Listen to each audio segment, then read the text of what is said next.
Hey, what's up, DIYers? Mike Boers with the Mike Boers channel. Thank you for watching. We're talking plumbing today, and in the event that your sink drain stopper or plug is stuck in the down position, basically not coming up, we're going to show you how to fix that. Let's get started. DIYers making our way to the bathroom, and here's what we are experiencing. And chances are you are experiencing the same thing. And we can pull that up, and absolutely nothing happens. That is stuck in the down and basically plug position. See that? Let's go down below, take a look. I got a couple tools, I've already cleaned it out, and I recommend doing that before moving on. And coming inside here, I'm going to come up top and operate that mechanism.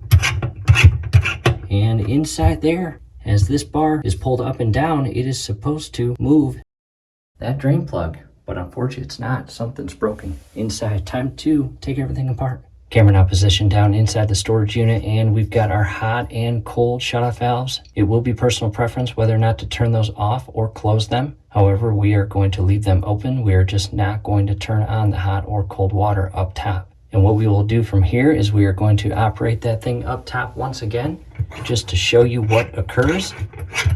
And this little rod inside this part here is supposed to loop through the open loop on the bottom portion of the plug. And as you pull this up and down, it is supposed to raise and lower that drain plug. However, in our case, again, it's not doing that. So what we're going to do is carefully undo this. And it's kind of loose. And I've got some paper towel down below. I recommend paper towel or a towel. And from there, that slides back, and from here, we are going to pinch this little lock clip, and by doing that, we can actually shift this out and push it all the way back, and pull this bar all the way out, as shown there. And then I've got this little compression lock clip. I'm going to set that aside. And from here, you can actually change the hole that it goes in. For example, it was in number 2. We could try 3 or 4 and see if that fixes the issue. However, taking a look at this, something's not right about that. Very rusted, very corroded, and what looks like basically broken and failed. From here, I want to insert a tool carefully inside this hole and push up on that plug and grab it from above and pull it all the way out. And DIYers, honestly, all I'm using is a very small Allen key, and I'm going to, again, carefully insert it. And I'm going to catch it on the little loop portion of the plug and raise it up. Do your absolute best not to damage the plumbing itself. That would not be good. You don't want to cause any leaks by fixing something else. Camera now position, directing our attention to the internal plug of the sink. I'm going to again go down below and push it up and pull it out. And from here, I've got a little pick tool, and ever so carefully, without damaging the lower rubber seal, just kind of push it up until you can pull it up by hand. And my little Allen key is still stuck inside the looped hole. I'm going to pull it out carefully, and there it is. And yes, not sure about this design, whether or not it came like this or if this was a fix in previous years. However, if it is, it wasn't us. And coming inside, and a close-up view down below. Coming back down. And from here, what I'm going to do is actually grab some pliers and try to remove whatever that piece is or plug is. It's pretty rusted. To an update, making progress. I spent about 1.5 minutes and carefully removed that rusted plug inside there that was broken off. And maybe it is the original design, not sure.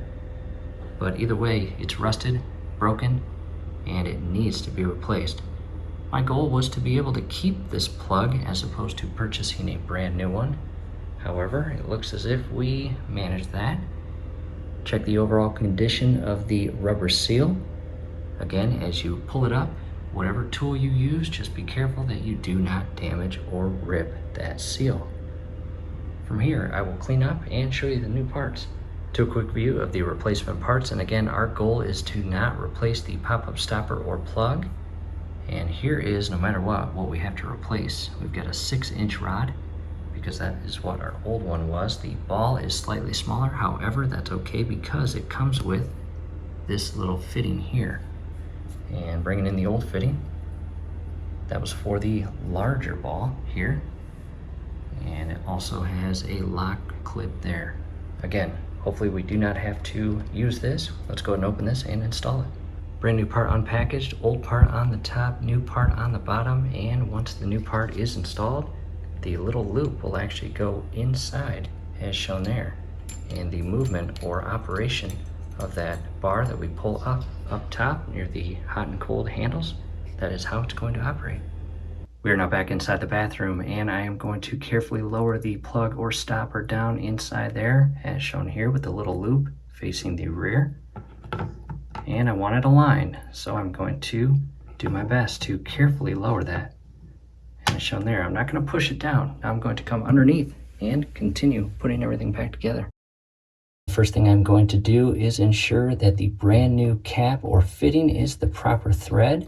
And without cross-threading it, I'm just going to twist it on and see if it works. And it does. That is the exact same thread. Undo it. And from here, grabbing the bar as shown here, and the way this goes on, not this part, but this part right here. The thread has to mate with this up top. And in relation to the old one, we are going to use that second from the bottom hole, and I can make adjustments later on. However, the way I'm going to do this, I'm going to come in with this little lock clip here, and I'm going to loop it around through the second hole and pinch the lock ring or clip and push it through. As you can see, there's how I have it configured. From here, I'm going to ever so carefully shift that rod inside here and just kind of feel around for that plug or stopper. And there it goes. And coming up top, operating it by hand, I can see that the upper stopper is moving up and down, which is what we want. And I like that. I'm going to carefully shift this up level, come in with the fitting, and without cross-threading it, align it, and it should screw on very easily. And again, DIYers, do not over tighten it. This is plastic to plastic. You want it snug, but again, do not over tighten it. That's pretty nice. Going back up top to operate it.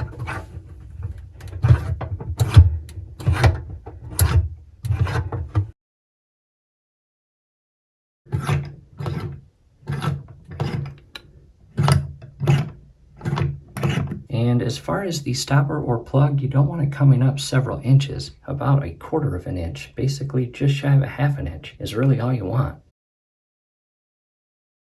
Let's come down here, turn the water on, and test for leaks.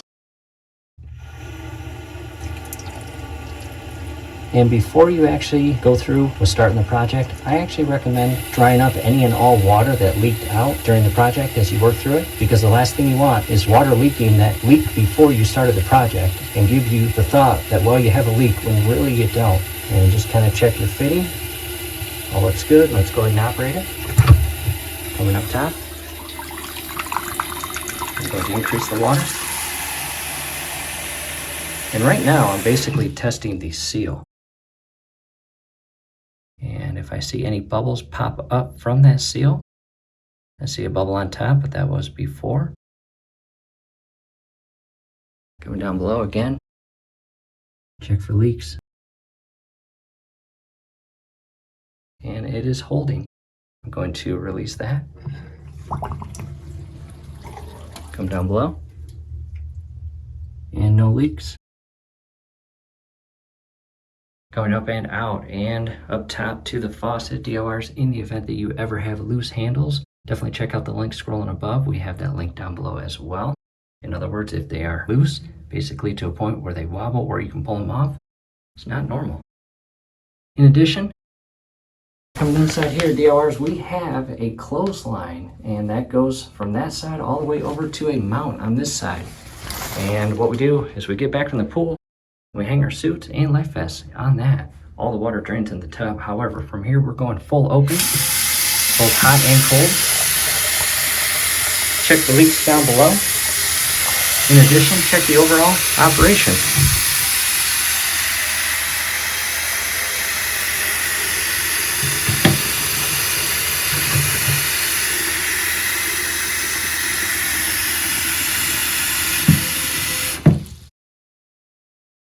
And again, the importance of not damaging that rubber seal on the bottom. We did not have to replace our plug or stopper, and it's holding water. And let's open it, close it, and again, just check for leaks down below. In addition, real quick, to the tub interior clothesline, we also have an interior clothesline on our porch, and this one is a double. As you can see, the white box there, and only one is extended. Down below is a link to that one as well.